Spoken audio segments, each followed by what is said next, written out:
स्वागत है आप लोगों का अपने YouTube चैनल पर। आज का जो वीडियो है हम लोगों का 25 मार्च थर्ड शिफ्ट के मैथ्स के क्वेश्चंस हैं जो एनडीएमसी एग्जाम में पूछे गए थे। तो एनडीएमसी पीआरटी में जो भी 25 मार्च थर्ड शिफ्ट के क्वेश्चंस थे उनको हम लोग यहाँ पर डिस्कस करेंगे। इससे पहले जितने भी प्रीवियस हुए हैं डीओई के सारे पेपर्सों को हम लोगों ने डिस्कस कर लिया है और एनडीएमसी के इससे पहले के सारे पेपर्स को हम लोगों ने डिस्कस कर लिया है। आज हम लोग 25 मार्च थर्ड शिफ्ट का करेंगे और नेक्स्ट वीडियो में फिर 26 मार्च और इस तरीके से जितने भी पेपर बचे हैं उनको हम लोग कंप्लीट कर लेंगे। तो पहला क्वेश्चन आप लोग स्क्रीन पर देख पा रहे होंगे, 400 का 50% का 49%। तो सिंपल सा क्वेश्चन है, 400 का 50% डायरेक्ट आप लोग जानते होंगे आधा हो जाता है, फिर भी यहाँ पर हम लोग देख लेते हैं 400 का 50%। तो ये कैंसिल हो गया, 5 को 20 तो ये 200 हो गया और 200 का 49%। तो ये कैंसिल हो गया, 49 दूनी 98। आपका आंसर हो गया 98। ऑप्शन नंबर सी आप लोगों का करेक्ट आंसर हो गया। तो सिंपल सा क्वेश्चन था, 400 का 50% यानी कि 200 और 200 का 49% निकालना था। तो 200 का 49% हम लोगों ने निकाल दिया, तो 98 हम लोगों का आंसर हो गया क्वेश्चन नंबर फर्स्ट का। नेक्स्ट देखते हैं question number second. Question number second में आप लोगों से पूछा गया है कौन सी संख्या 5 से विभाज्य है। तो 5 से जो विभाज्य होने वाली संख्याएं होती हैं वो आप लोगों को पता होना चाहिए कि 0 या 5 जिनके लास्ट में आता है वही 5 से डिवाइड होती हैं। क्योंकि अगर आप लोग 5 का टेबल देखेंगे तो 5, 10, 15, 20, 25, 30 तो वही संख्याएं डिवाइड होंगी जिनके लास्ट में 5 या 0 आएगा। तो 5 0 जिनके लास्ट में है वही 5 से डिवाइड होंगी। तो यहाँ पे ऑप्शन नंबर 1 में 120 है जिसके लास्ट में 0 है, तो ये संख्या जो है आप लोगों की 5 से डिवाइड होगी। बाकी 122, 202 और 102 5 से डिवाइड नहीं होंगी। नेक्स्ट हम लोग देखते हैं क्वेश्चन नंबर 3।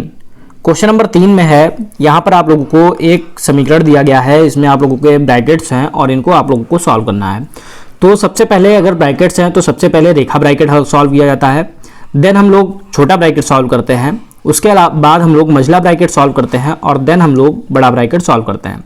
तो ब्रैकेट्स के जो सॉल्व करने का नियम है रेखा, छोटा, मझला फिर बड़ा, और कैलकुलेशन का जो नियम है भाग फिर गुणा फिर जोड़ फिर घटाना। तो इन दो रूल्स को आप लोगों को याद रखना है, ये क्वेश्चन आप लोगों का आसानी से लग जाएगा। तो जैसे कि यहाँ पर आप लोग जो दिया गया है 33 माइनस फिर ये ब्रैकेट है 3 गुणे 2 माइनस 45 भाग 9 और इसके बाद है प्लस 3 भाग 10। तो इसको सॉल्व करने के लिए सबसे पहले आप छोटा ब्रैकेट सॉल्व करेंगे क्योंकि यहाँ पर रेखा ब्रैकेट है नहीं। तो 3 दूनी 6 और 9 को 45 से भाग करेंगे तो 9 पचे 45, फिर आपका ये ब्रैकेट आ जाएगा। जैसे आप लोगों के ब्रैकेट्स लगे हैं उनको उसी तरीके से आप लोग लगाते जाएंगे, आप लोगों का आंसर इजीली आ जाएगा। 3 भाग 10 का मतलब हो गया 3/10। अब 6 में से 5 गया, 1 बचा और 3/10 को हम लोग 0.3 भी लिख सकते हैं भाग करके। तो ये आप लोगों का बन गया 33 माइनस 1 प्लस 0.3। ये आपका हो गया 1.3, 33 माइनस, और जब माइनस करेंगे तो हम लोगों का आंसर आ जाएगा 31.7, जो कि हमारा आंसर हो जाएगा ऑप्शन नंबर बी। तो जब भी आप लोगों को ऐसा क्वेश्चन मिले सबसे पहले रेखा ब्रैकेट सॉल्व करना है, फिर छोटा, फिर मझला, फिर बड़ा, और कैलकुलेशन में आपको भाग फिर गुणा फिर जोड़ फिर घटाना। उसी चीज को हम लोगों ने यहाँ पे फॉलो किया। 3 दूनी 6 हो गया, 9 पचे 45 हो गया, 3/10 का मतलब हो गया 0.3, 6 में से 5 गया 1 और 0.3 ऐड किया तो 1.3 हो गया, 33 में से माइनस किया तो 31.7 हम लोगों का आंसर हो गया। नेक्स्ट देखते हैं क्वेश्चन नंबर 4। क्वेश्चन नंबर 4 में कह रहा है 250 का 10%। तो यहाँ पे लिख देते 250 का 10% यानी 10/100, 700 का 15% यानी 15/100, प्लस 231 का 2 भाग 3 यानी कि 2/3, माइनस x का 21% यानी x गुणे 21/100 बराबर 200। ये हम लोगों को दिया गया है, इसी चीज़ को हम लोगों को सॉल्व करना है। तो सॉल्व करने के लिए क्या करेंगे, ये एक 0 और एक 0 ये कैंसिल हो गया और ये हमारा यहाँ से बच गया 25, फिर ये 2 0 और 2 0 कैंसिल हो गए और हमारा यहाँ से आ गया 105, 15 7 105। फिर इससे डिवाइड किया, 3 7 21 बचा 2, 3 7 21 तो 77 और गुणे 2, तो 77 गुणे 2 करेंगे तो हमारा आ जाएगा 154, माइनस 21x/100 को ऐसे ही लिख देंगे बराबर हमारा है 200। इनको ऐड कर देंगे तो ये हमारा हो जाएगा 284 माइनस 21x/100 बराबर 200। पक्षांतर कर देंगे तो हमारा हो जाएगा 284 माइनस 200 बराबर 21x/100। ये हमारा हो जाएगा 84 बराबर 21x/100। 21 से डिवाइड किया 4 बार में तो x बराबर आ गया हमारा 100 गुणे 4 क्रॉस मल्टीप्लाई करके, तो 400 हमारा आंसर हो गया। x की वैल्यू हम लोगों से पूछी गई थी जो हम लोगों की हो गई 400। सबसे पहले क्वेश्चन में कह रहा था 250 का 10%, तो 250 का 10% हमारा आ गया 25। फिर कह रहा था 700 का 15%, तो 700 का 15% हो गया 105। फिर कह रहा था 77 का 2/3 यानी 2/3, तो 77 का 2/3 होता है 154 माइनस 21x/100 बराबर 200। कैलकुलेशन कर ली पक्षांतर करके, तो हमारा आ गया 84 बराबर 21x/200। 21 से कैंसिल किया तो 4 हो गया, क्रॉस मल्टीप्लाई कर दिया तो x बराबर हमारा आंसर आ गया 400। तो क्वेश्चन नंबर 4 का जो आंसर हो गया ऑप्शन नंबर सी हो गया। नेक्स्ट देखते हैं क्वेश्चन नंबर 5। क्वेश्चन नंबर 5 में हम लोगों को एक तालिका दी गई है और इसमें कह रहा है कि PQRS पर विज्ञापन व्यय जो है वो आप लोगों का दर्शाया गया है और 5 वर्षों में उत्पाद Q पर विज्ञापन व्यय और उत्पाद R पर किए गए विज्ञापन व्यय से कितने % अधिक है। तो 5 वर्षों में जो उत्पाद Q पर विज्ञापन व्यय है, उत्पाद Q हम लोग देख लेते हैं जो ये है, और 5 वर्षों में जो उत्पाद R है इस पर जो विज्ञापन व्यय है तो कितना अधिक है ये हम लोगों को बताना है। तो अधिक बताने के लिए सबसे पहले हम लोग इसको जोड़ लेंगे, तो जोड़ेंगे तो ये हो जाएगा हमारा 5 5 10, उसके बाद इसको ऐड करेंगे तो ये हमारा हो जाएगा 9 2 11, 11 2 13 4 17 2 18 और 2 20, फिर 2 1 3 और 1 4 और 1 5, तो ये हमारा हो जाएगा 500। उत्पादन Q पर हमारा आ जाएगा 500। ऐसे उत्पादन R को जोड़ लेंगे तो उत्पादन R हमारा जोड़ने पे आ जाएगा 400। अब कह रहा है कि उत्पादन Q पर विज्ञापन व्यय उत्पादन R पर किए गए विज्ञापन व्यय से कितने % अधिक है। तो परसेंट अधिक निकालने के लिए हम लोग क्या करते हैं, जो भी अधिक वैल्यू होती है उसको ऊपर रखते हैं, कितना अधिक है बटे किससे अधिक है, उस तो किससे को नीचे रखते हैं और मल्टीप्लाइड बाई 100 कर देते हैं। तो अधिक कितना है 500 माइनस 400, या हम लोग इसको डायरेक्ट कह सकते हैं 500 में से 400 गया तो हमारा आ गया यहाँ पर 100। तो 100 बटे किससे अधिक है, तो 500 से अधिक है, सॉरी 400 से अधिक है गुणे 100। तो 400 से इसको कैंसिल किया, 4 से 100 को कैंसिल किया तो 25%। किससे अधिक का मतलब है कि आप लोगों की जो कम वाली वैल्यू है वो नीचे रखी जाएगी और जो अंतर है दोनों का वो ऊपर रखा जाएगा और मल्टीप्लाइड बाई 100 कर दिया जाएगा, क्योंकि परसेंटेज हम लोगों को निकालना है। तो Q की वैल्यू 500 थी, R की वैल्यू 100 थी, यानी 400 थी, यानी 100 का फायदा हो रहा था। और किससे हो रहा था, तो 500 जो हमारी कम वाली वैल्यू थी 400 थी, तो नीचे 400 रखेंगे मल्टीप्लाइड बाई 100 कर देंगे, तो 25% हम लोगों का आंसर हो गया क्वेश्चन नंबर 5 का। नेक्स्ट क्वेश्चन है हमारा क्वेश्चन नंबर 6। क्वेश्चन नंबर 6 में कह रहा है कि एक विक्रेता ने कार निर्माता को कार के लिए 4,45,000 रुपए का भुगतान किया। कार का विक्रय मूल्य क्या होना चाहिए यदि एक खरीदार को विक्रय मूल्य पर 20% की छूट देने के बाद उसे अपने परिव्यय पर 12% का लाभ अर्जित किया। तो हम लोग मान लें कि जो विक्रय मूल्य है हमारा x होना चाहिए और कह रहा है कि इस पर 20% की छूट देने के बाद, तो 20% की छूट दी तो हमारा 80 बचा, 80/100, और कितना था 4,45,000 रुपए जो हमारा था, इस पर कितना वो लाभ कमा रहा था 12% का, यानी 100 में 12 ऐड किया बटे 100। अब हम लोग इसको सॉल्व कर लेंगे तो ये 0 से 0 कैंसिल, ये 0 कैंसिल, हमारा हो जाएगा x बराबर 4,45,000 गुणे 112/80। अब जब हम लोग इसको सॉल्व करेंगे तो 0 से 0 कैंसिल हो जाएगा, बाकी हम लोग इसको डिवाइड कर देंगे तो 4 दूनी 8, 4 दूनी 8 बचा 3, 4 अट्ठे 32, 2 से डिवाइड किया तो 14। तो हमारा हो गया 4,45,000 रुपये गुणे 14। तो जब हम इसकी मल्टीप्लाई करेंगे तो हमारा आ जाएगा 6,23,000 रुपये, जो कि हमारा आंसर हो जाएगा ऑप्शन नंबर डी। तो इसमें केवल समझने वाली बात ये थी, हम लोग मान ले विक्रय मूल्य हमारा x था और इस पर 20% की छूट दी जा रही थी, यानी 80/100 हो जा रहा था। तो 4,45,000 पर कितना लाभ मिल रहा था, 12% का लाभ मिल रहा था। तो 12% का लाभ हम लोगों ने यहाँ पे निकाल दिया, दोनों को इक्वल कर दिया, तो हमारा आंसर आ गया क्वेश्चन नंबर 6 का 6,23,000 रुपये। नेक्स्ट देखते हैं क्वेश्चन नंबर 7। क्वेश्चन नंबर 7 में कह रहा है कि एक हवाई जहाज 8 घंटे में 320 किलोमीटर प्रति घंटा की गति से एक निश्चित दूरी तय करता है। उसी दूरी को 32/5 घंटों में तय करने के लिए उसे की गति से यात्रा करनी चाहिए। तो इस क्वेश्चन के लिए हम लोग क्या करेंगे, वो कह रहा है कि 320 किलोमीटर प्रति घंटा उसकी जो है चाल दे रखी है, चाल लिख लेते हैं 320 किलोमीटर प्रति घंटा। समय हमें दे रखा है 8 घंटे, क्वेश्चन में दे रखा है 8 घंटे में 320 किलोमीटर की गति। तो हम लोग दूरी निकाल सकते हैं, दूरी का फार्मूला होता है चाल गुणे समय। तो चाल हम लोगों को दे रखी है 320 और समय हमारा है 8 घंटे, तो मल्टीप्लाई कर देंगे तो हमारा आ जाएगा 2560 किलोमीटर। तो अब हमें पता चल गया कि 8 घंटे में वो जो है 2560 किलोमीटर दूरी तय करता है।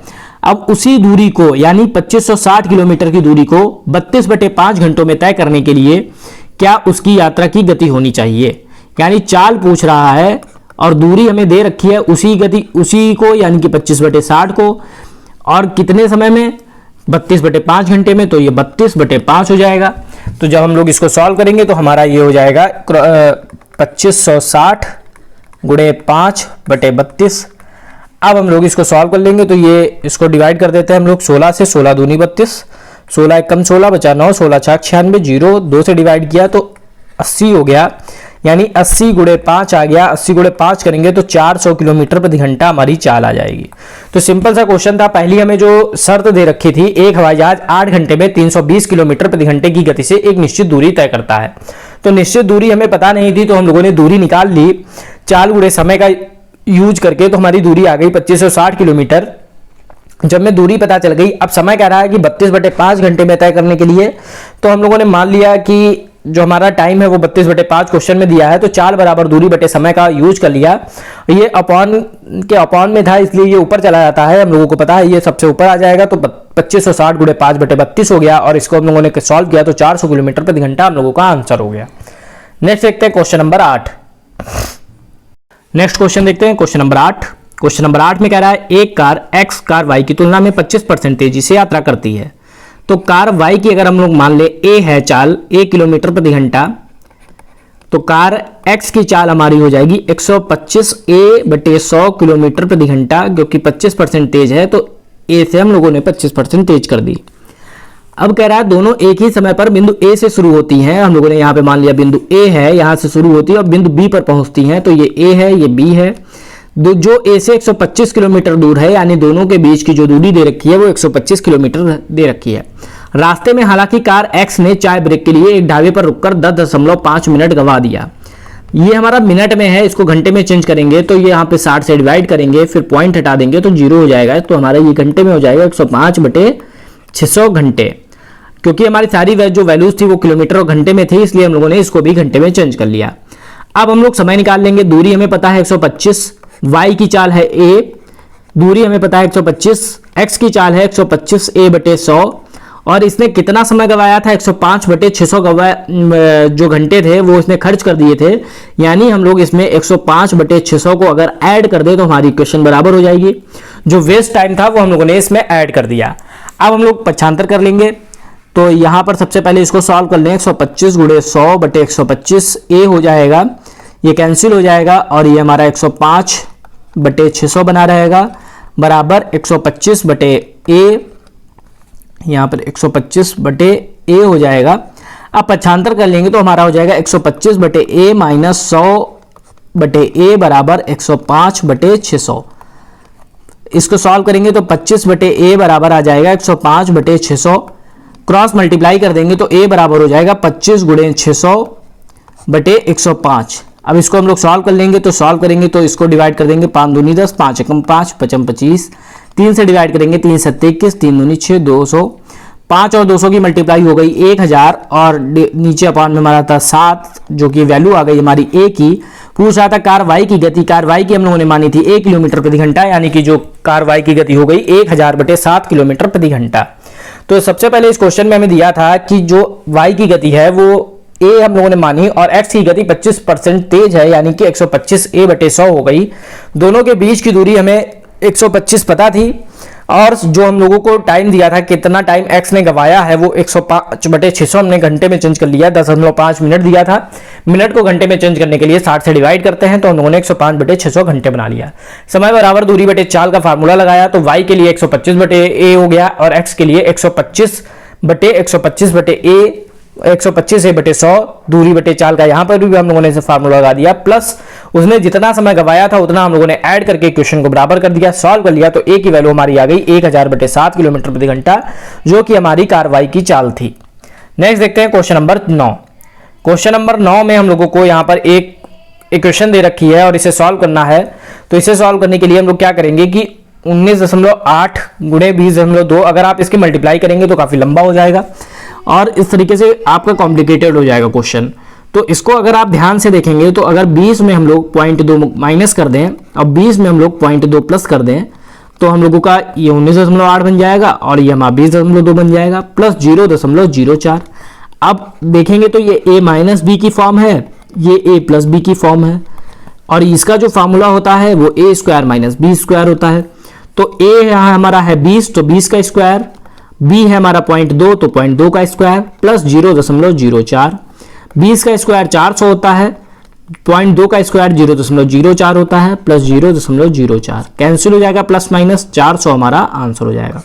अगर आप मल्टीप्लाई करेंगे काफी डिफिकल्ट हो जाएगा, इसीलिए हम लोग यहाँ पर 20 माइनस 0.2 20 प्लस 0.2 में चेंज कर दिया हमने इसको, a माइनस बी और a प्लस बी बन गया, इसको मैंने a square minus B square से वर्गांतर लगा दिया, ये प्लस माइनस कैंसिल हो गया, 400 हमारा आंसर आ गया क्वेश्चन नंबर 9 का। नेक्स्ट देखते हैं क्वेश्चन नंबर 10। क्वेश्चन नंबर 10 में कह रहा है डेटा का माध्यक वर्ग ज्ञात करें जिसका ग्राफ दर्शाया गया है। तो माध्यक वर्ग निकालने का तरीका होता है कि ये जैसे हमारा दे रखा है 20 से 25 पहला वर्ग अंतराल, दूसरा है हमारा 25 से 30, तीसरा है 30 से 35, चौथा है 35 से 40, फिर है 40 से 45 और फिर है 45 से 50।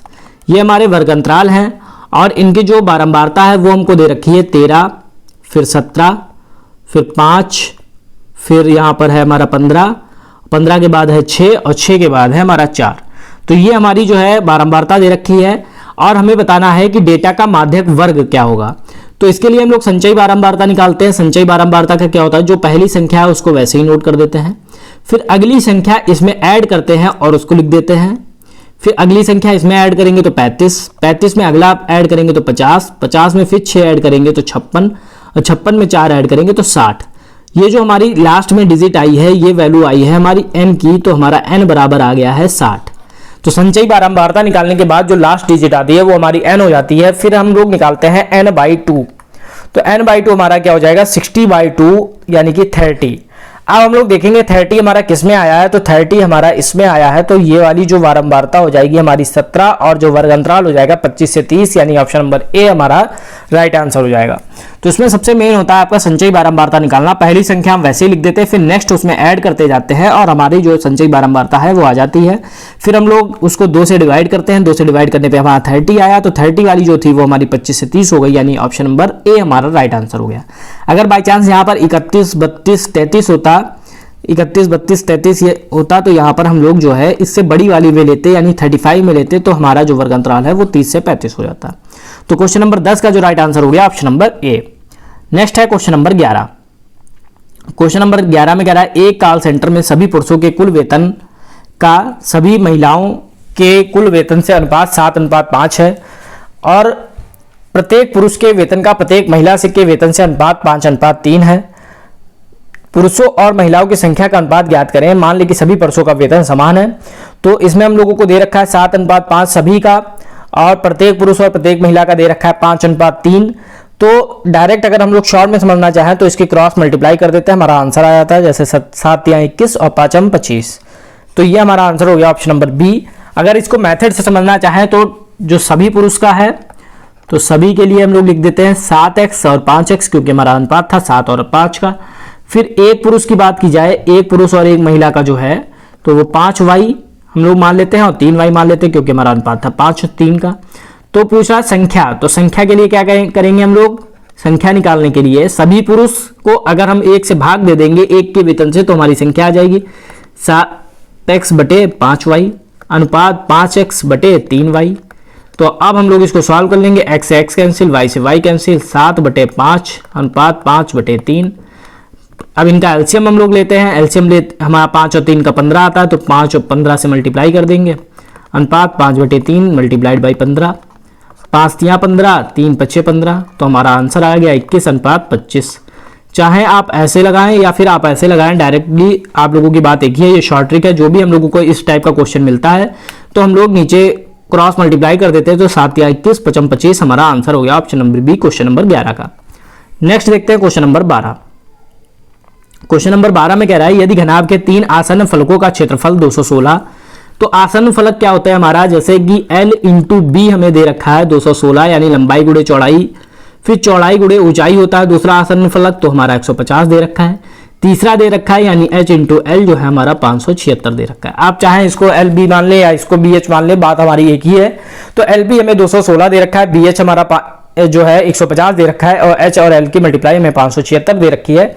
घनाभ का आयतन, तो घनाभ के आयतन का फार्मूला होता है L × B × H। तो वॉल्यूम निकालने के लिए हमको L into B into H चाहिए। तो ये हम इक्वेशन फर्स्ट मान लेते हैं, ये इक्वेशन सेकंड मान लेते हैं और ये इक्वेशन थर्ड मान लेते हैं और तीनों की मल्टीप्लाई कर देते हैं। तो मल्टीप्लाई करेंगे तो L into B into H into L हो जाएगा बराबर 216 इंटू 150 इंटू 576। अब ये हमारा बन जाएगा L square into B square into H square बराबर 216 को हम लोग लिख सकते हैं 36 गुणे 6।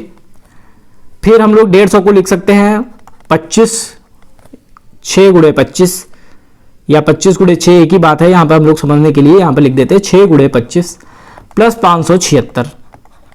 अब ये हमारा हो जाएगा L into B into H का होल स्क्वायर बराबर 36 गुणे 6 गुणे 25 गुणे 576। अब ये इधर स्क्वायर में है, इधर आएगा तो हमारा अंडर रूट में हो जाएगा, अंडर रूट 36 गुणे 6 गुणे 6 गुणे 25 गुणे 576 एल बी एच बराबर। अब हमारा 36 का वर्गमूल 6 होता है, 6 गुणे 6 का एक हमें पेयर मिल रहा है तो ये 6 हो गया। 25 का हमारा होता है 5 और 576 होता है हमारा 24 का वर्ग। अब इसकी जब मल्टीप्लाई करेंगे तो हमारा आ जाएगा 4320, जो भी हमारी यूनिट है इस क्यूब यूनिट 4320 क्यूब यूनिट या क्यूब मात्रक। तो जो हम लोगों का आंसर हो गया option number A right answer हो गया। L इंटू बी हम लोगों को 216 दिया था, B इंटू एच हम लोगों को 150 दिया था, H इंटू एल 576 दिया था। तीनों की मल्टीप्लाई कर ली। अगर आप इसकी मल्टीप्लाई करेंगे तो काफी लंबा क्वेश्चन हो जाएगा, काफी डिफिकल्ट हो जाएगा, इसलिए हम लोगों ने 216 को 36 गुणे 6 में तोड़ दिया, क्योंकि हम लोग जानते थे कि 36 का हम लोग डायरेक्ट वर्गमूल निकाल सकते हैं। 150 को हम लोग 25 गुणे 6 में तोड़ा, क्योंकि हमें पता था 25 का हम लोग डायरेक्ट वर्गमूल निकाल सकते हैं और 576 का वर्गमूल 24 होता है, इसको तोड़ने की जरूरत नहीं थी। फिर हम लोगों ने देखा 6 और 6 का एक पेयर बन गया, सबको बाहर करके मल्टीप्लाई कर दिया, 4320 हमारा आंसर हो गया क्वेश्चन नंबर 12 का। नेक्स्ट देखते हैं क्वेश्चन नंबर 13। क्वेश्चन नंबर 13 में कह रहा है 750 का 35%। तो 750 का 35% यानी 35/100, 0 से 0 कैंसिल, 5 7 35, 5 दूनी 10, 75 गुणे 7/2 तो यह हो जाएगा 7 ना 35, 7 7 49 3, 52 525/2। अब इसको सॉल्व करेंगे तो हमारा आ जाएगा 262.5। हमारा जो आंसर हो जाएगा ऑप्शन नंबर डी हो जाएगा। काफी सिंपल क्वेश्चन था, 750 का 35% यानी 35/100 करना था, हमारा आंसर आ जाता। नेक्स्ट देखते हैं क्वेश्चन नंबर 14। क्वेश्चन नंबर 14 में कह रहा है एक्स और वाई एक कार्य को क्रमशः 32 और 40 दिनों में समाप्त कर सकते हैं। एक्स ने काम शुरू किया और उस पर 12 दिनों तक काम किया, उसके बाद उसके साथ वाई जुड़ा। कार्य समाप्त करने के लिए कुल दिनों की संख्या, तो हम लोग मान लेते हैं कुल दिनों की जो संख्या है वो हमारी एक्स है। अब क्या कह रहा है, एक्स ने काम शुरू किया और उस पर 12 दिनों तक काम किया, उसके बाद वाई उसके साथ जुड़ा, यानी अगर टोटल एक्स दिन लग रहे हैं तो वाई को कितने दिन लग रहे हैं, एक्स माइनस, या हम लोग यहां पर मान लेते हैं कंफ्यूजन ना हो इसलिए हम लोग ये मान लेते हैं कि टोटल जो हमें टाइम लगा वो ए दिन का लगा। तो वाई जो है हमारा 12 दिन बाद आया या 12 दिनों के बाद आया, क्योंकि एक्स ने 12 दिन तक काम किया फिर वाई आया, यानी टोटल में से उसने 12 दिन कम काम किया। और एक्स ने जो है पूरे जितना टाइम लगा उतने दिन काम किया, तो एक्स ने जो है ए दिन काम किया, वाई ने हमारा जो काम है वो ए माइनस 12 दिन किया। टोटल जो हमारा काम होता है वो एक होता है, हम लोगों ने कई बार बात की। तो एक्स ने ए दिन काम किया और वो एक काम को कितने दिनों में कर सकता है, 32 दिनों में कर सकता है, तो A/32। वाई कितने दिनों में ए माइनस 12 दिन काम किया और कितने दिन कर सकता है, 40 दिनों में कर सकता है, और पूरा हमारा काम हो जाता है एक। जब दोनों मिलकर काम करते हैं तो पूरा काम हमारा एक हो जाता है। अब इनका एलसीएम ले लेंगे, एलसीएम हमारा हो जाएगा 160, तो ये हमारा हो जाएगा 32 पंचे 160 यानी 5A प्लस 40 चक्कू 160 यानी 4A माइनस 12 बराबर 1। क्रॉस मल्टीप्लाई कर लेंगे, ये 5A प्लस 4A माइनस 48 बराबर 160। पक्षांतर कर देंगे तो 9A बराबर 160 प्लस 48 यानी 9A बराबर हमारा आ जाएगा 208। तो A बराबर आ जाएगा 208/9 यानी हमारा आंसर हो जाएगा 23.11 दिन, या A का जो हमारा आंसर है 23.11 दिन। ऑप्शन नंबर सी हमारा राइट आंसर हो जाएगा क्वेश्चन नंबर 14 का। तो इस क्वेश्चन को सॉल्व करने के लिए सबसे पहले हम लोगों ने मान लिया x जो है a दिन काम करता है और 12 दिनों बाद y आया, यानी a माइनस 12 दिन y ने काम किया। तो a जो अगर a दिन में काम पूरा हो रहा है और x किसी काम को 32 दिन में कर रहा है यानी A/32 हो गया। y ने a माइनस 12 दिन काम किया और 40 दिनों में कर सकता है यानी a माइनस 12/40 हो गया। और बराबर हमारा पूरा काम हो जाता है 1। तो हम लोगों ने इसको सॉल्व किया तो ए की वैल्यू हम लोगों ने निकाल ली 23.11 दिन, यानी कि जो हमारा आंसर हो गया वो हमारा 23.11 दिन क्वेश्चन नंबर 14 का आंसर हो गया। नेक्स्ट देखते हैं क्वेश्चन नंबर 15। क्वेश्चन नंबर 15 में कह रहा है यदि दो गोलों का पृष्ठ क्षेत्र दो गोलों का पृष्ठीय क्षेत्रफल 48:27 के अनुपात के बराबर है तो उनका आयतन के अनुपात क्या होगा। यानी कि पृष्ठीय क्षेत्रफल का अनुपात हम लोगों को दे रखा है। पृष्ठीय क्षेत्रफल गोले का क्या होता है 4πr² होता है। गोले का पृष्ठीय क्षेत्रफल होता है वो 4πr² होता है। अब दो गोलों की बात की जा रही है, यानी इसकी त्रिज्या हम लोग मान लेते हैं r1², दूसरे की हम लोग मान लेते हैं r2²। इनका जो अनुपात है वो हमें दे रखा है 48 और 27 का, यानी 4 से 4 कैंसिल, पाई से पाई कैंसिल, इसको डिवाइड करेंगे तो ये हमारा हो जाएगा 3 से डिवाइड करेंगे तो 16 × 48, 3 नाम 27, यानी r1² बटे r2² बराबर आ जाएगा 16/9। तो r1 बटे r2 हो जाएगा हमारा √16/9। तो r1 बटे r2 की जो वैल्यू आ जाएगी वो 4/3 आ जाएगी। जब हमें r1 और r2 की वैल्यू पता चल गई, अब हम लोगों को आयतन पूछा गया है। आयतन का फार्मूला होता है 4/3 पाई r1³। डायरेक्टली आप r1 बटे r2³ कर सकते हैं, या फिर समझने के लिए हम लोग यहाँ पर समझ लेते हैं। जो आयतन होता है वो हमारा 4/3 पाई r1³ बटे 4/3 पाई r2³। 4/3 से 4/3 कैंसिल, पाई से पाई कैंसिल, यानी हमारा आ गया r1 बटे r2 का होल क्यूब। तो r1 का क्यूब हमारा कितना है 4, r2 की वैल्यू कितनी आई 3, इनका क्यूब यानी 4 × 16 = 64 बटे 3 × 9 = 27। हमारा जो आंसर हो गया ऑप्शन नंबर सी हो गया। तो सिंपल, अगर आप लोगों को इसमें फार्मूला पता है, गोले का जो पृष्ठीय क्षेत्रफल होता है वो 4πr² होता है और गोले का जो आयतन होता है 4/3 पाई r³ होता है। दो गोले की बात की जा रही है तो 4πr1² हो गया और 4πr2² हो गया, और इनका जो अनुपात था 48 और 27 था। तो हम लोगों ने r1 बटे r2 की वैल्यू निकाल ली 4/3। अब आयतन का पूछ रहा था 4/3 पाई r1³ और अनुपात हमें निकालना था दोनों का। तो डायरेक्टली हम लोग समझ सकते हैं कि 4/3 और पाई कैंसिल हो जाएगा क्योंकि सेम रहता है दोनों में। r1 बटे r2³ डायरेक्ट कर दें, या फिर हम लोगों ने यहाँ पर समझने के लिए 4/3 पाई r1³ बटे 4/3 पाई r2³ कर दिया, कैंसिल हो गया। r1 बटे r2 का होल क्यूब बचा, वैल्यू रख दी तो 64/27 हमारा आंसर आ गया। नेक्स्ट एक क्वेश्चन देखते हैं, क्वेश्चन नंबर 16। क्वेश्चन नंबर 16 में कह रहा है, सिंपल सा क्वेश्चन है, 2 वर्ष के लिए 12,000 रुपए प्रतिवर्ष 5% की दर से चक्रवृद्धि ब्याज, जब चक्रवृद्धि ब्याज की गणना वार्षिक रूप से की जाती है तो हमारा जो फार्मूला होता है a ब्रैकेट में p + 1/1 + r/100 की पावर n, जहां हमारा a मिश्रधन है, p हमारा जो है मूलधन है, r दर है और n समय है। तो मूलधन कितना दिया है 12,000, 1 प्लस r कितना दिया गया है हमको 5/100 घात 2। तो ये हो जाएगा 12,000 गुणे, इसको एलसीएम ले लेंगे तो 105/100 की घात 2। 5 से डिवाइड किया 5 दूनी 10, 5 एकम 5 और ये 20।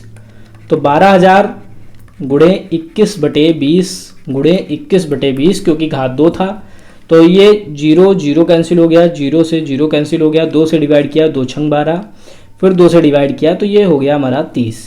तो 30 गुणे 441 हमारा हो गया, और जब हम लोग इसके मल्टीप्लाई करेंगे तो हमारा आ जाएगा 13,230 रुपए। ये हमारा आ गया ए, यानी कि मिश्रधन हम लोगों को पता चल गया। क्वेश्चन में हम लोगों से पूछ रहा है 2 वर्ष के लिए चक्रवृद्धि ब्याज, ब्याज का जो फार्मूला होता है वो मिश्रधन माइनस मूलधन होता है, यानी a माइनस p होता है। मिश्रधन हमारा आया 13,230, मूलधन हमारा था 12,000, माइनस कर देंगे तो हमारा आंसर आ जाएगा 1,230 रुपए, ऑप्शन नंबर सी। केवल आप लोगों को फार्मूला यूज करना था, a बराबर p ब्रैकेट में 1 + r/100। a की वैल्यू निकाल ली हम लोगों ने, p की वैल्यू पुट कर दी, r की रख दी, n की रख दी, a की वैल्यू 13,230 हो गई। मिश्रधन पता चल गया, मूलधन पता चल गया, ब्याज का फार्मूला होता है मिश्रधन माइनस मूलधन, अप्लाई कर दिया तो हमारा आंसर आ गया 1,230 रुपए। नेक्स्ट देखते हैं क्वेश्चन नंबर 17। क्वेश्चन नंबर 17 भी काफी सिंपल क्वेश्चन है। कह रहा 30% की छूट देने के बाद एक कमीज का मूल्य जिसका अंकित मूल्य 900 रुपए है। तो अंकित मूल्य 900 है और कह रहा है इस पर 30% की छूट दी जा रही, यानी 100 - 30 तो 70 हो गया। तो 100 - 30 70/100, 0 से 0 कैंसिल, 9 × 63 630 रुपए हमारा आंसर हो गया, ऑप्शन नंबर डी। तो 900 रुपए में अंकित मूल्य दिया था और इस पर 30% की छूट मिल रही थी तो हम लोगों ने निकाल दी, 630 रुपए हम लोगों का आंसर हो गया क्वेश्चन नंबर 17 का। नेक्स्ट देखते हैं क्वेश्चन नंबर 18। ये भी काफी सिंपल क्वेश्चन है, इसमें एलसीएम पूछा गया है 121 और 91 का। तो 121 जो है ये भी केवल 11 से कैंसिल होती है, और 91 जो है 13 और 7 से कैंसिल होती है, और 121 जो है 11 से कैंसिल होता है। यानी कि जो है इसमें अभाज्य संख्या दोनों में कोई भी चीज़ कॉमन नहीं है, तो जो भी एलसीएम आएगा वो दोनों का मल्टीप्लिकेशन हो जाएगा 121 गुणे 91 का। चाहे आप ऐसे करके निकालें तो भी आपका कोई डिवाइड नहीं होगा। सबसे पहले 91 से डिवाइड करना पड़ेगा तो हमारा 121 एक आ जाएगा, फिर 121 से डिवाइड करेंगे तो हमारा एक और एक आ जाएगा, जो हमारा एलसीएम हो जाएगा 191 गुणे 121, मल्टीप्लाई करने पे आ जाएगा 11,011।